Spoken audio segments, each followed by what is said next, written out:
காலை வணக்கம் மாணவர்களே. இன்றைய செயல்பாடு நம்ம வழக்கம் போல ஒவ்வொரு முறையும் செய்கிற மாதிரி வகுப்பறை செயல்பாடுல பனிமலை பயணத்துக்காக விலங்குகள்லாம் தயாரா இருக்காங்க. அவங்க இந்த நாடகத்தை எப்படி செய்றாங்க நம்ம பார்ப்போமா? மிக்க மகிழ்ச்சி மாணவர்களே. எங்கே உங்களுடைய பனிமலை பயணத்தை தொடருங்கள். அனைவருக்கும் வணக்கம். அடர்ந்த காட்டில் நரி, மான், ஓநாய், வரிக்குதிரை ஆகியன நண்பர்களாய் ஒற்றுமையுடன் வாழ்ந்து வந்தனர். அருகிலிருந்த பனிமலை காட்டில் சிறுத்தை ஒன்று நண்பர்களுடன் வாழ்ந்தது. வாருங்கள் சிறுத்தையாரே, உங்களை பார்த்ததில் மிக்க மகிழ்ச்சி. மிக்க மகிழ்ச்சி நண்பர்களே. அடுத்த வாரம் பனிமலை காட்டில் திருவிழா. நீங்கள் அனைவரும் அவசியம் வந்து கலந்து கொள்ள வேண்டும். நன்றி நண்பர்களே.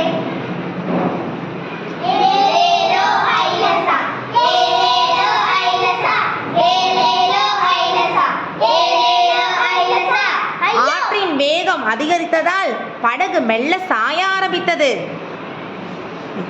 ஐயா, படகு சாய்கிறது. என்ன ஆயிற்று? டேய் பசங்களா, எங்க பாருங்க, என் முதுகில் ஏறி பாருங்கள். உங்களை கரையில் விட்டு விடுகிறேன். ஐயா முதலியாரே, உங்கள் எண்ணம் எனக்கு தெரியும். முதுகில் ஏற்றிக்கொண்டு உங்களை சாப்பிட நினைக்கிறீர்கள். ஆஹா, நல்ல விருந்து. இன்றைக்கு ஒரு பிடி பிடித்திட வேண்டியதா? கவனமாக கேளுங்கள். இப்படித்தான் கடந்த வாரம் ஒரு முதலை எங்களை போன்ற விலங்குகளை அடித்து சாப்பிட்டனர். அப்போ நம்ம என்ன ஆயிற்று? பிறகு என்ன? செரிமானமாகாமல் இறந்தே போய்விட்டது. உங்களை கொன்றால் நான் இறந்து விடுவேனா? அதை அப்புறம் பார்த்துக் கொள்ளலாம்.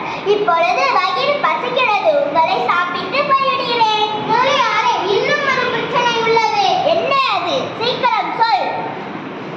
வழியில் பாம்பு கடித்தால் எங்களுக்கு விஷம் ஏறாமல் இருக்க நாங்கள் விஷமுறிஞ்சி செடியை தின்று வந்திருக்கிறோம். அதனால் எங்களை யார் கடித்தாலும் அல்லது நாங்கள் யாரை கடித்தாலும் அவங்க இறப்பது உறுதி. இதோ இந்த மீனை கடிக்கிறேன். இது இறந்து விட்டது, பார்த்தீங்களா? ஐயோ, ஆளை விட்டு விடுங்கள், நான் போய்விடுகிறேன். அப்படியே ஓடு ஓடு ஓடு. பனிமலை பயணம் மீண்டும் தொடர்கிறது.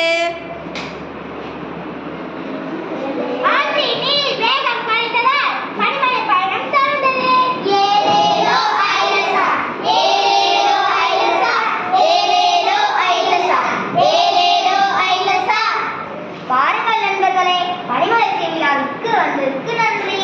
நரியின் புத்தி கூர்மையை பாராட்டி அனைத்து விலங்குகளும் விருந்துண்டு மகிழ்ந்தன. நன்றி. பங்கேற்ற மாணவர்களுக்கு வாழ்த்துக்கள். நன்றி மாணவர்களே. எப்படி நரி மாதிரி புத்தி கூர்மையோடு இருக்கோ அது போலவே நம்மளும் என்ன செய்யணும்? ஆபத்து காலங்களில் புத்தி கூர்மையுடன் செயல்பட்டு நம்ம பல இன்னல்களிலிருந்து நம்மை பாதுகாத்துக் கொள்ள வேண்டும். நன்றி மாணவர்களே. பங்கேற்ற மற்றும் பார்த்து மகிழ்ந்த மாணவர்களுக்கு வாழ்த்துக்களும் நன்றிகளும்.